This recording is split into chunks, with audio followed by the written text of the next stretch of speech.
ഇന്ന് ജൂലൈ 5 ഇമ്മി വലിയൊരു കഥാകാരൻ്റെ ദിവസം. അതെ, വൈക്കം മുഹമ്മദ് ബഷീർ.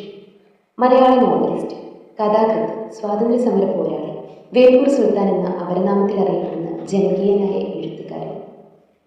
ലളിതവും നർമ്മത്തിൽ ചാലിച്ച രചനാരീതിയും ശക്തമായ ആക്ഷേപഹാസ്യവും ചിലപ്പോൾ രൂക്ഷ പരിഹാസവും പൊതുവെ വായനക്കാരെ ആഴത്തിലുള്ള ചിന്തകളിലേക്ക് ഉയർത്തിക്കൊണ്ടുപോകുവാൻ അദ്ദേഹത്തിൻ്റെ ചെറുകഥകൾക്കും നോവലുകൾക്കും കഴിഞ്ഞു എന്നത് തന്നെയാണ് വാസ്തവം.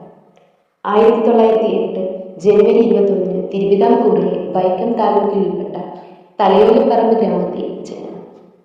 ബഷീറിൻ്റെ ജീവിതം തന്നെയാണ് അദ്ദേഹത്തിൻ്റെ സാഹിത്യം എന്ന് പറയാം. ഹാസ്യം കൊണ്ട് അദ്ദേഹം വായനക്കാരെ ജീവിപ്പിച്ചു, കൂടെ കരയിപ്പിക്കുകയും ചെയ്തു. സമൂഹത്തിൻ്റെ അടിത്തട്ടിൽ ജീവിക്കുന്ന മനുഷ്യരുടെ കഥകൾ അദ്ദേഹം പറഞ്ഞപ്പോൾ അത് ജീവസുറ്റത്. ബാല്യകാല സഖി, പാത്തുമ്മയുടെ ഏറ്റവും ഉറപ്പായിട്ടൊരു ആനയുണ്ടായിരുന്നു എന്നീ നോവലുകൾ ഇന്ത്യയിലെ പ്രധാന ഭാഷകളിലേക്ക് തർജ്ജമ ചെയ്തു. 1970 സാഹിത്യ അക്കാദമി അവാർഡ്, 1982 പത്മശ്രീ പുരസ്കാരം നൽകി കേന്ദ്രം ആ മഹാസാഹിത്യകാരനെ ആദരിച്ചു.